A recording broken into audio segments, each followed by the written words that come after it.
Good morning students. आज हम lesson read करते हैं डायरी का एक पन्ना। ये सीताराम सकेसरिया जी द्वारा लिखा गया है। इसमें हमें स्वतंत्रता के बारे में कुछ जानकारियां दी गई हैं। तो आओ हम लेसन को रीड करें।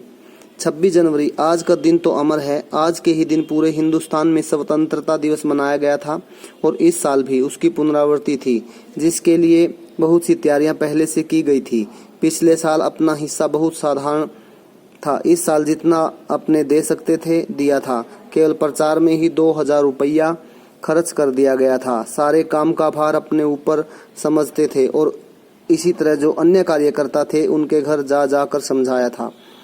बड़े बाजार के मकानों पर प्राय राष्ट्रीय झंडा फहरा रहा था और कई घर मकान तो ऐसे सजाए गए थे कि ऐसे मालूम होता था कि जैसे स्वतंत्रता मिल ही गई हो।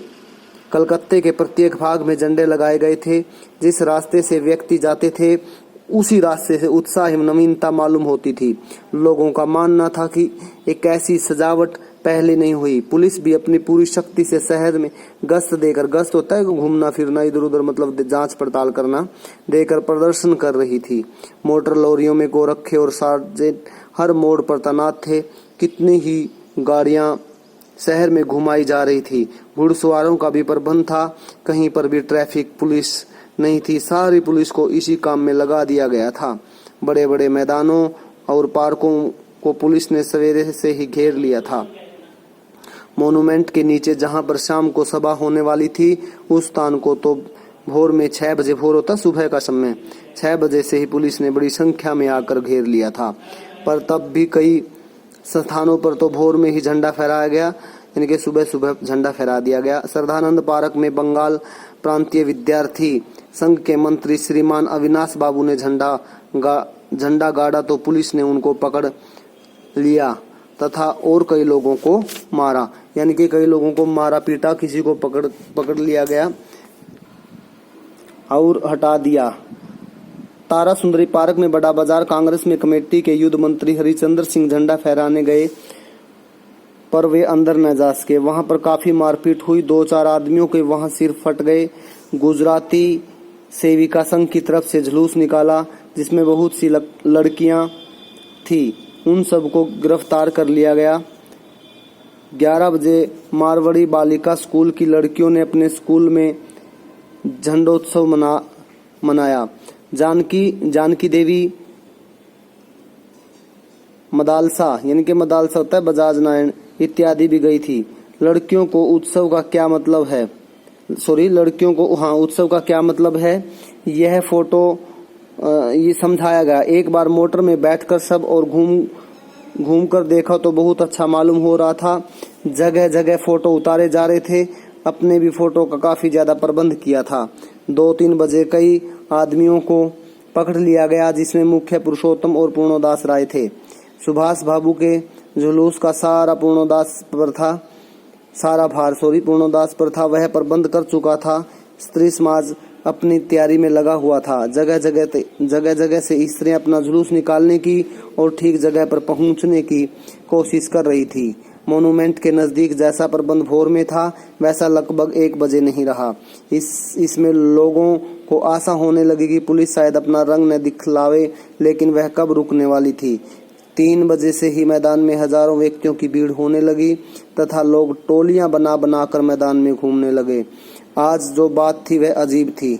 जब से कानून भंग करने का काम शुरू हुआ है तब से लेकर आज तक इतनी बड़ी सभा ऐसे मैदान में नहीं की गई थी। और ये सभा तो कहना चाहिए कि खुली लड़ाई थी। पुलिस कमिश्नर का उस वक्त नोटिस निकल चुका था कि अमुक धारा के अनुसार कहीं कोई सभा नहीं हो सकती। जो लोग काम करने वाले थे उनको इंस्पेक्टरों के द्वारा नोटिस था सूचना भेज दी गई थी। आप यदि सभा में भाग लेंगे तो अपराधी समझे जाएंगे। इधर काउंसिल की ओर से नोटिस निकल गया था कि मॉन्यूमेंट के नीचे ठीक 4:24 पर राष्ट्रीय झंडा फहराया जाएगा और स्वतंत्रता की प्रतिज्ञा पढ़ी जाएगी। सर्वसाधारण की उपस्थिति होनी जरूरी है। खुला चैलेंज देकर ऐसी सभा पहले न की गई थी। ठीक 4:10 पर सुभाष बाबू अपना जुलूस लेकर आए। उनको चौरंगी पर ही रोका गया। लेकिन भीड़ की अधिकता के कारण पुलिस जुलूस को रोक न सकी। जुलूस के मैदान के मोड़ पर पहुंचते ही पुलिस ने लाठियां बरसानी शुरू कर दी। बहुत आदमी घायल हुए। सुभाष बाबू पर भी लाठियां पड़ी, पर सुभाष बाबू बहुत जोरों से वंदे मातरम चिल्ला रहे थे। ज्योतिर्मय गांगुली ने सुभाष बाबू से कहा, आप जरा इधर आ जाइए, पर सुभाष बाबू ने कहा, हमें आगे बढ़ना है। यह सब तो हम अपनी सुनी हुई लिख रहे हैं, लेकिन सुभाष बाबू और अपना विशेष फासला भी नहीं था। सुभाष बाबू बड़े जोर से वंदे मातरम बोल रहे थे। यह अपनी आंखों से देखा पुलिस बड़े भयानक रूप से लाठियां चला रही थी। सतीश चटर्जी पर का सिर फटा हुआ देखकर था उसका बहता हुआ खून देखकर आंखें मीच जाती थी। इधर तो ये हालात हो रही थी, उधर स्त्रियां मोनूमेंट की सीढ़ियों पर चढ़कर झंडा फहरा रही थी तथा घोषणा पढ़ रही थी। स्त्रियां बहुत बड़ी संख्या में पहुंच गई। लगभग सबके पास झंडा था। जो वॉलंटियर गए थे वे अपनी जगह से लाठियां पड़ने पर भी नहीं हटते थे।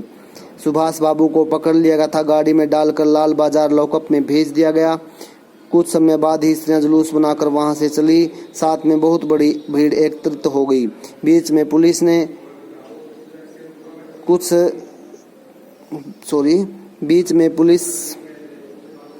कुछ पड़ी थी, कुछ ठंडी पड़ी थी। बीच में मतलब कि वो पुलिस रुक गई थी। कुछ पल के लिए उन्होंने लाठियां बरसानी बंद कर दी थी पर उसने फिर डंडे चलाने शुरू कर दिए। अब की बार भीड़ अधिक होने के कारण बहुत ज्यादा आदमी घायल हुए। धर्मतल्ले के मोड़ पर आकर जुलूस टूट गया और लगभग 50-60 स्त्रियां वहीं मोड़ पर बैठ गई। पुलिस ने सबको पकड़ लिया, लाल बाजार भेज दिया। स्त्रियों का एक भाग फिर भी आगे बढ़ा, जिसका नेतृत्व विमल प्रतिभा कर रही थी। तब उनको बहु बाजार के मोड़ पर रोका गया और वहीं मोड़ पर बैठ गई।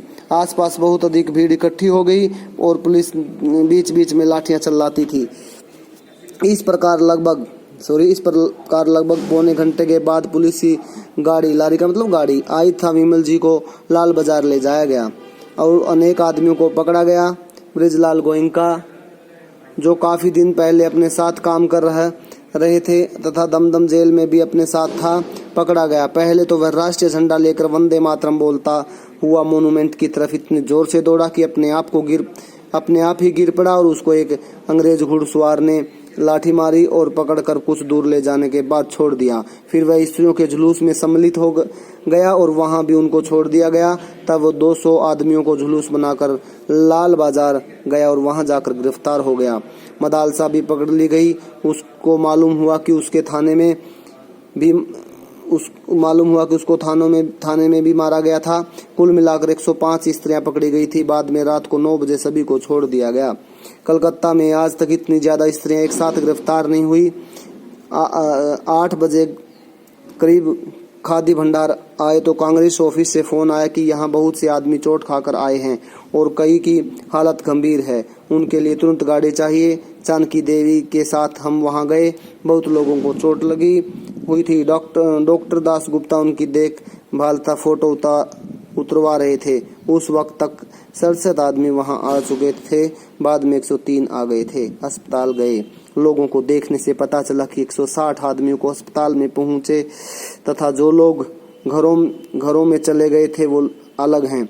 इस तरह 200 घायल जरूर हुए हैं। पकड़े गए आदमियों की संख्या का पता नहीं चल पाया, पर लाल बाजार के लॉकअप में स्त्रियों की कुल संख्या 105 थी। आज जो कुछ हुआ वह अपूर्व हुआ, अनोखा, मतलब ऐसा नहीं होना चाहिए था। बंगाल के नाम पर, कलकत्ता के नाम पर एक कलंक था कि यहाँ काम नहीं हो रहा है। आज वह बहुत अंश में धुल गया था। लोग सोचने लग गए कि यहाँ भी बहुत सा काम हो सकता है। तो आप प्लीज इस वीडियो को ध्यान से देखिएगा। पार्ट को आप अपने आप भी रिवाइज कीजिएगा। आपके पास बुक्स हैं और आप इस पार्ट में से जो डिफिकल्ट वर्ड आए हैं उनको लिख लीजिएगा। इस पार्ट के क्वेश्चन आंसर अगर आपने नहीं लिखे हुए हैं तो आप फेयर नोटबुक में इस पार्ट के ये वाले क्वेश्चन आंसर आप प्लीज कंप्लीट करें। ओके बेटा।